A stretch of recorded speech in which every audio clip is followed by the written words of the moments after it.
Today, I want to talk about one of the characteristics of a high-style Victorian house like Lippitt House, and that is the multitude of designs that one will find throughout the house that pull from classical and other traditions. So we're going to go on a bit of a scavenger hunt with some photos I took throughout the house. The first one actually is right here by my side, and that is right in the entryway. You find this beautiful etched glass in the doorway with this gorgeous floral design. Now, flower images show up in other places in the house as well. So on the hand-painted walls and the trim, both the reception room and in the dining room, you'll see some floral motifs. And even on the furniture, on the sofa in the music room is this gorgeous carved rosette on the peak of the back of the sofa. Now we have the traditional classical elements showing up as well.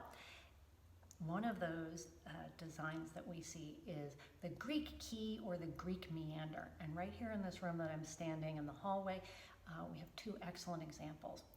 First is up on the gasolier, which we now call a chandelier, is that shape of that square spiral key, very prominently displayed, as well as in the wood inlay on the floor, ringing the room, is that Greek key meander also. Another feature that one might find in a Victorian house are animal motifs. And one that is very prominent here is that of the stag. The stag shows up in that same gasolier as well.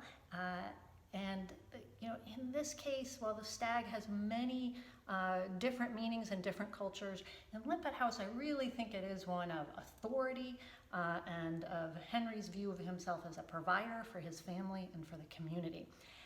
And so you also see the stag imagery in the dining room, including in this imposing figurine that overlooks the dining table.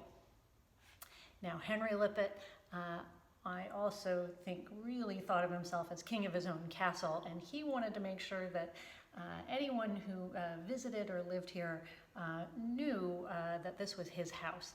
And so one of my favorite things to do with children when they come to the house is to look for Henry's monogram throughout the house.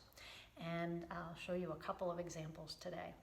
One is this wood carved L right into the grand sofa in the hallway. Another is in a much less prominent place. It's on the second floor above the archway. So not many people would have seen it. So interesting that he still wanted to make his mark up there. But the grandest one is in his library, which is filled with the hand-painted Moorish designs on the walls and on the ceilings. And there on that ceiling you will find this beautiful ornate cipher with the H and the L inscripted in there.